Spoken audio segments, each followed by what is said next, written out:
ellas de la mejor manera que pueda, que seguro que sí es así. Por lo tanto, sin más dilación, pasamos a su intervención. Señor del Pino, cuando usted quiera. Pues muchas gracias, presidente, y buenos días a sus señorías. Ante todo, quería transmitir el agradecimiento de la asociación y sus asociados por tener la oportunidad de comparecer en esta comisión para explicar cuál es nuestra visión en relación con los problemas de la cadena agroalimentaria y, en concreto, con la tramitación del proyecto de ley que va a modificar la Ley 12/2013 de medidas de mejora de la cadena alimentaria.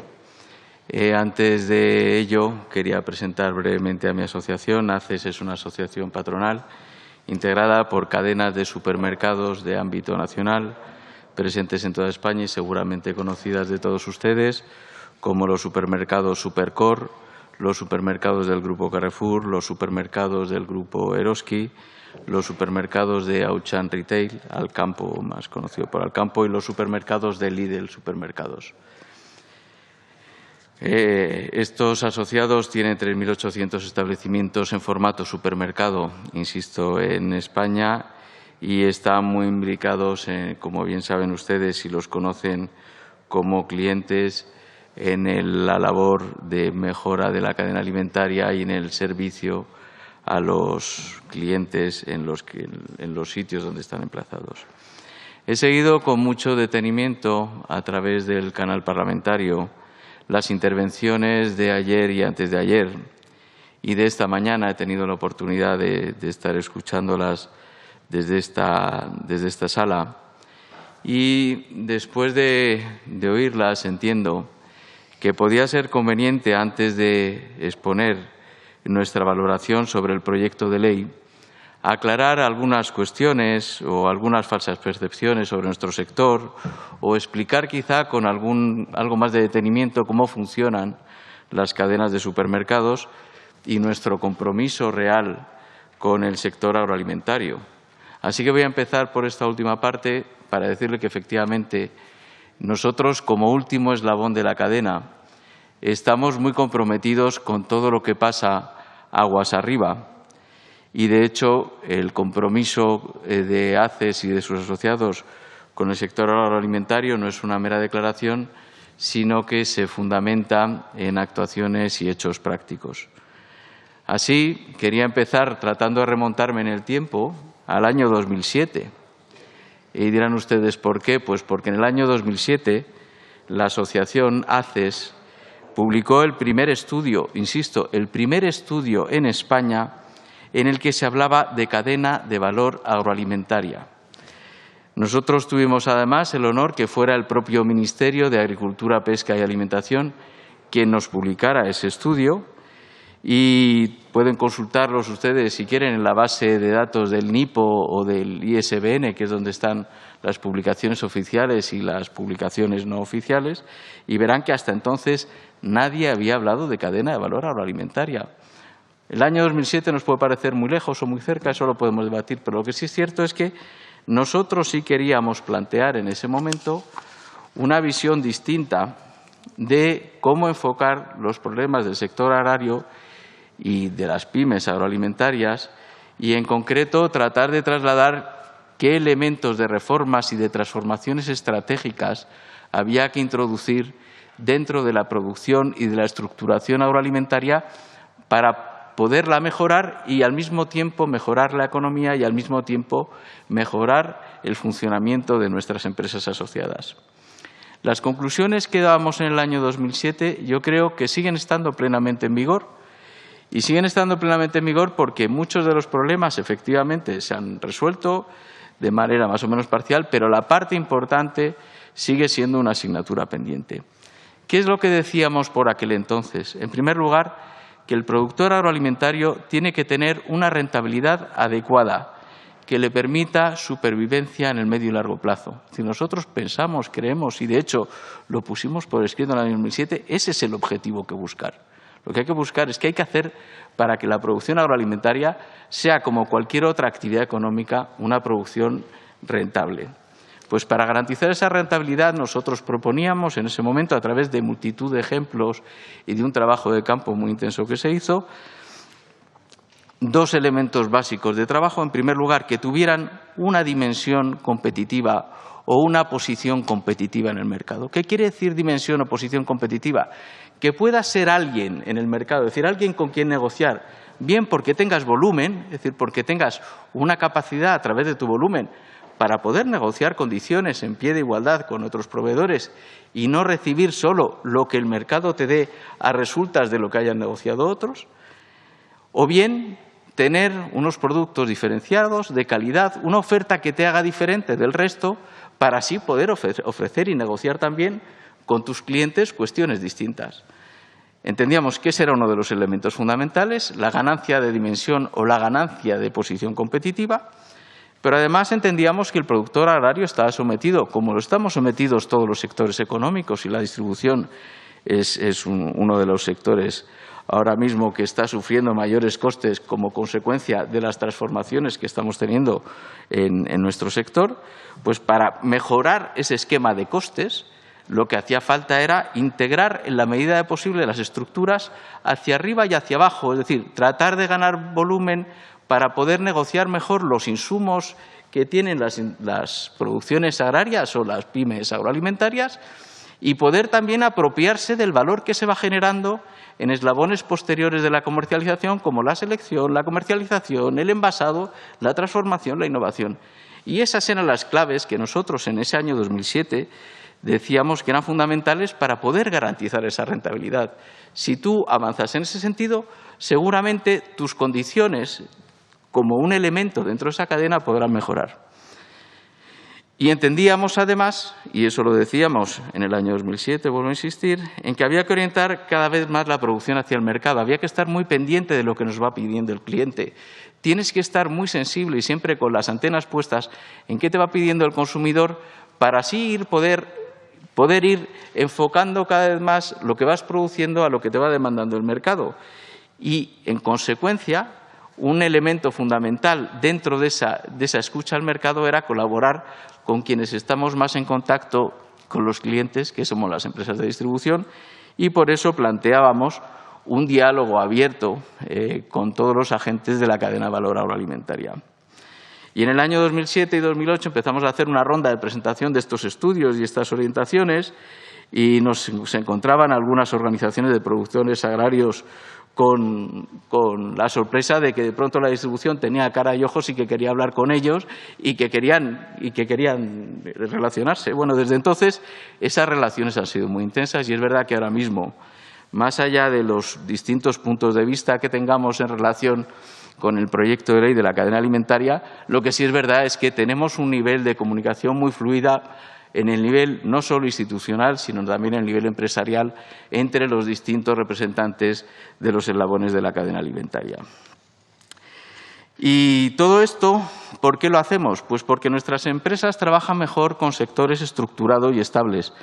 Nosotros no convivimos bien con la volatilidad, ni con la conflictividad, ni con la distorsión en los planteamientos que ponen en entredicho la función y el comportamiento de nuestras empresas. Es decir, cuando el consumidor oye ruido de que algo no funciona, ese ruido no es bueno para nadie y, por supuesto, tampoco es bueno para nosotros. Y nosotros lo que sí queremos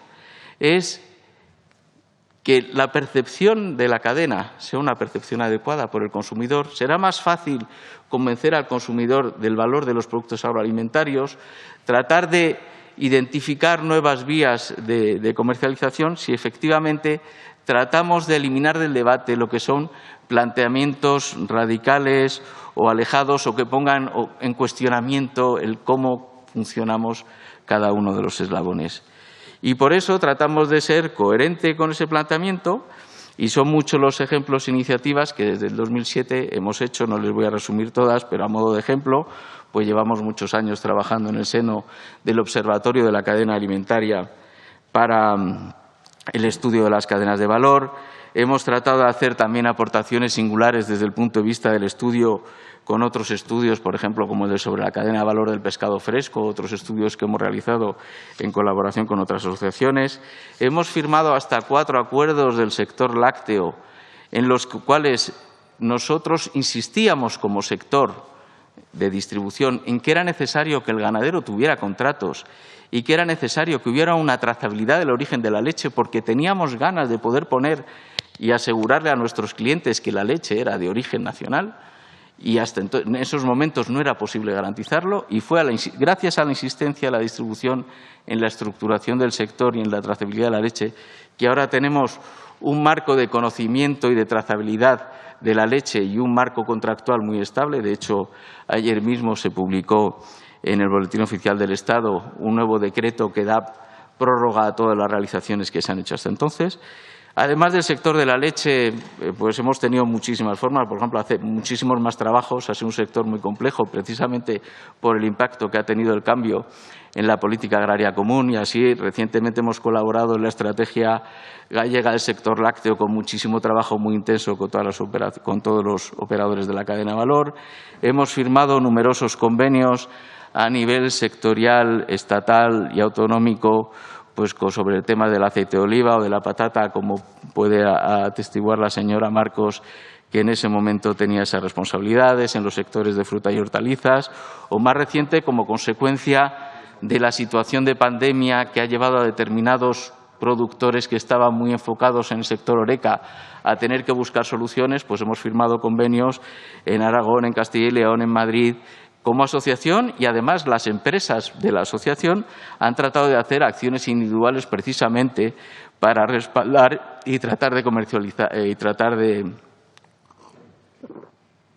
dinamizar esos sectores. Además, colaboramos asiduamente con todas las campañas de promoción de las organizaciones interprofesionales y todo tipo de iniciativas. Ha señalado el señor Pozancos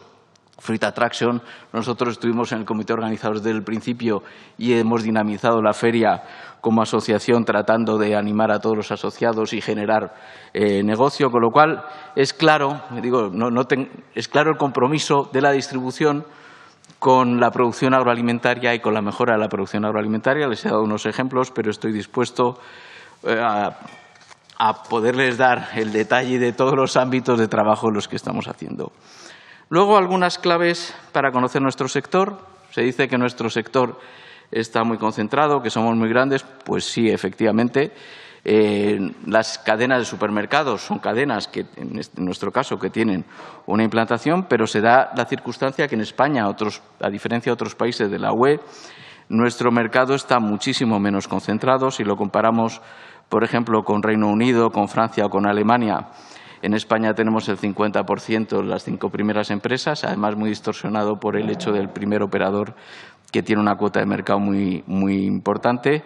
mientras que en el Reino Unido es del 82%, en Francia el 78%, en Alemania el 67%. Pero en España, además, se da la circunstancia de que la tienda tradicional, los mercadillos, suponen el 26% del total de mercado de alimentación, y además en algunos productos, como los productos frescos, el caso de las carnes o de las frutas o de hortalizas y verduras, ese porcentaje es en algunos casos hasta de la mitad del mercado, con lo cual la distribución, efectivamente, somos empresas grandes, pero realmente nuestro peso en relación con el mercado no es tan importante como en algunos casos nos quieren atribuir, para también atribuirnos una responsabilidad en la que podemos responder tan solo en una parte. El señor Pozancos ha dado los datos sobre cuál es el peso de la exportación, que es el 67% de la producción de fruta y hortalizas. Pues nosotros, del total de la producción, podemos tener, con las cuentas del mismo FEPEX, un porcentaje de responsabilidad total, todas las cadenas de supermercados, no solo las de ACES, de menos del 12%, del 12,5%. Es decir, realmente tenemos importancia, pero no tanta como en algunos casos nos atribuyen. Pero lo que sí es cierto es que el sector de la industria alimentaria, ese sí que está muy concentrado. Es decir, las grandes multinacionales agroalimentarias a nivel europeo tienen unos niveles de concentración y de capitalización muy altos, y hay, sobre todo cuando se va uno a mercados relevantes de productos, es decir, donde se estudian los temas de la competencia, que es en los mercados concretos donde se producen las transacciones y las negociaciones comerciales, el nivel de concentración de la industria puede llegar a niveles del 80%, es decir, son niveles altísimos. Y es verdad que nuestro sector es muy competitivo y eficiente y trata de sopesar todo este tipo de variables y de circunstancias para poderle dar la mejor solución al consumidor. Como veo que me estaba enrollando más de la cuenta y me va a llamar la atención el presidente, voy a decir tan solo unas palabras sobre la posición de nuestra asociación en relación con el proyecto de ley objeto de debate. En primer lugar, nosotros pensamos que en lo que se refiere al ámbito hay que buscar realmente no voy a entrar sobre debates, pues no da tiempo, sobre cómo se fraguó la directiva ni la ley anterior, pero lo que sí es verdad es que hay que buscar dónde está el agricultor. Es decir, pensemos dónde está el agricultor y qué es lo que hay que regular, pensando sobre todo en el pequeño agricultor y en las situaciones de desequilibrio. Nosotros entendemos que no hay desequilibrio entre las grandes empresas y, por lo tanto, no hay nada que justifique el intervencionismo, la tutela de la Administración, cuando estamos negociando grandes compañías como las que forman parte de mi asociación con grandes industrias grandes empresas de la industria agroalimentaria. De hecho, la propia CNMC y la propia directiva excluyen estas relaciones del ámbito de aplicación de la directiva y la CNMC cuestiona el que se tenga que regular este ámbito. Entendemos que habría que hacer algunas correcciones en el ámbito de aplicación para que la ley se aplique realmente tan solo cuando pueden existir presumibles situaciones de desequilibrio en la situación negociadora. Todo lo demás introducirá seguramente distorsiones en el mercado que tengan efectos no queridos. En segundo lugar, respecto a la bilateralidad, es cierto que reconocemos el esfuerzo del Gobierno por presentar un proyecto de ley que trajera una bilateralidad de todas las prácticas. Es una bilateralidad impropia porque realmente la directiva está muy enfocada al papel del vendedor, con lo cual hay bilateralidad, pero la ley, sobre todo, lo que trata de proteger es la posición del vendedor y por eso entendemos que no habría que introducir sobre el texto que se ha presentado ninguna otra cuestión adicional. Si se dice, como se ha dicho en todas las intervenciones de estos días anteriores, que la ley de la cadena era una ley buena y consensuada, etcétera, etcétera, no tiene sentido que rompamos esos consensos y que introduzcamos cosas que no hemos consensuado en los debates. Y luego, una cosa que sí nos interesa y que creemos que es muy necesaria y ha surgido en todas las intervenciones es la necesaria revisión de la regulación introducida en su momento por el Real Decreto Ley 5/2020 y ahora por la Ley 8/2020, aprobada en esta Cámara. Nosotros hemos asistido a multitud de seminarios jurídicos. Le puedo asegurar que los despachos de abogados han estado tratando de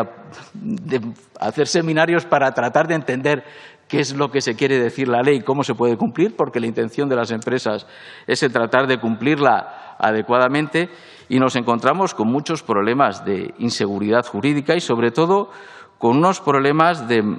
que nos generan realmente una situación muy difícil desde el punto de vista de la distribución en cuanto a nuestra actividad